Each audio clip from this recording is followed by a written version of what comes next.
Haryana cabinet मंत्री कृष्ण बेदी जी हमारे साथ हैं। सर, चुनावों में भारतीय जनता पार्टी ने जो घोषणा करी, फिर जीत दर्ज करी, इतिहास बनाया, अब उन घोषणाओं को लेकर आप लोग कहां तक पहुंचे हैं? आपके अगर व्यक्तिगत बात करूं आपकी कैबिनेट की, तो कहां तक आपने काम शुरू किया? देखिए, हमने जो संकल्प पत्र चुनाव से पहले दिया था, हरियाणा प्रदेश के मतदाताओं ने उस पर मोहर लगाने का काम किया, हम पर विश्वास किया।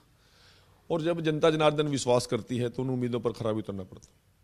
हमारे देश के माननीय प्रधानमंत्री नरेंद्र मोदी जी का एक ही वचन है कि भारतीय जनता पार्टी जितना कहती है उतना करती भी है, और जितना करती है केवल उतना ही कहती है। जो ना होने वाला काम हो, उसको असंभव काम को हम नहीं कहते। आज देश के प्रधानमंत्री जी ने और केंद्रीय नेतृत्व ने और हरियाणा की टीम ने जो चुनाव से पहले घोषणा पत्र तैयार किया था, वो संकल्प पत्र तैयार किया था, उस संकल्प पत्र को लागू करना और उसको इम्प्लीमेंट धरातल पर लेकर जाना हम सबकी प्राथमिकताएं हैं। और तीसरी बार जो सरकार बनी है, लोगों की उम्मीद जगी, उन उम्मीदों को भी मन पूरा करना है। हमने पहले ही महीने के अंदर, अभी 60 दिन अभी नहीं हुए, 60 दिन हमारे 17 तारीख को होंगे जाके पूरे, परंतु हमने जो जो बातें घोषणा पत्र के अंदर कही थी उसको हम पूरा करने जा रहे हैं। हमने डायलिसिस के पेशेंट्स को ये विश्वास दिया था कि उनको मुफ्त डायलिसिस देंगे।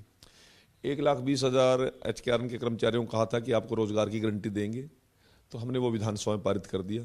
किसान से हमने वादा किया था कि बेमौसमी जब बारिश की वजह से फसलों का नुकसान हुआ, लेट बारिश हुई, तो हमने 2,000 रुपये बोनस पर एकड़ का हमने किसान को देने का वादा किया था। उसमें से कुछ अमाउंट हमने चुनाव से पहले डाल दिया था, परंतु अचानक आचार संहिता लगी तो वो भी डाल सके, तो हमने वो भी डाल दिया। इसी प्रकार से हमने वादा किया था DSC वर्गीकरण का। आरक्षण में वर्गीकरण जिन लोगों को एक सुप्रीम कोर्ट के न्याय की एक उम्मीद जगी थी, वो हमारी सरकार ने पूरी करने का काम किया। और बाकी जितने काम बचे हुए हैं सब पाइपलाइन में हैं। प्रत्येक घोषणा को हम अक्षरता लागू करना हमारा वादा है और उस वादे को पूरा करेंगे। घोषणाओं की बात कर रहे हैं। एक योजना 9 तारीख को पानीपत की भूमि से शुरू होने वाली है, बीमा सखी योजना, जो कि शुरू होने से पहले ही काफ़ी चर्चाओं में है। प्रधानमंत्री खुद इस कार्यक्रम में मौजूद रहेंगे। क्या कितना लाभ इस योजना से मिलने वाला महिलाओं को? देखिए, वुमेन एम्पावरमेंट, महिला सशक्तिकरण हमारी सरकार का प्राथमिक वचन है।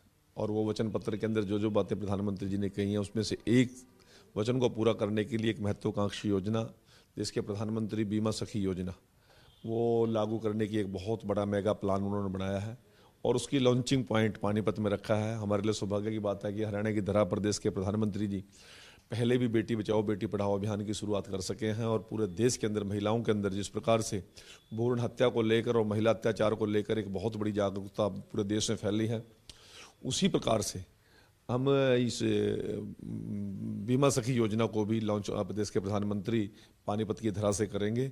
और हमारे लिए सौभाग्य की बात है कि प्रधानमंत्री जी ने पानीपत को चुना है। एक अंतिम सवाल कि जहां आप लोग यानी कि सरकार नायब सैनी की अध्यक्षता में काम काज शुरू कर दिया है, वहीं हरियाणा में कांग्रेस अभी विपक्ष का नेता नहीं चुन पाई है, इसको किस तरह से देखते हैं?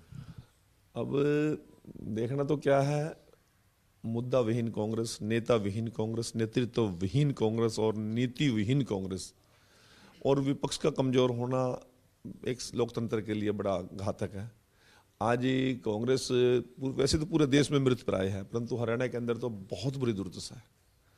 अभी तक भी निर्णय नहीं हो पाया और 37 लोगों में से एक नेता चुनना है, वो यही डिसाइड नहीं कर पा रहे। पहले तो उनके पास बहाना था कि हम तो महाराष्ट्र के चुनाव में हमारा नेतृत्व बिजी है। अब महाराष्ट्र में जो जो गुलखिला आपको पता ही है, अब वो महाराष्ट्र चुनाव भी निपट गया, अब भी फिर हरियाणा का फैसला नहीं हो रहा है।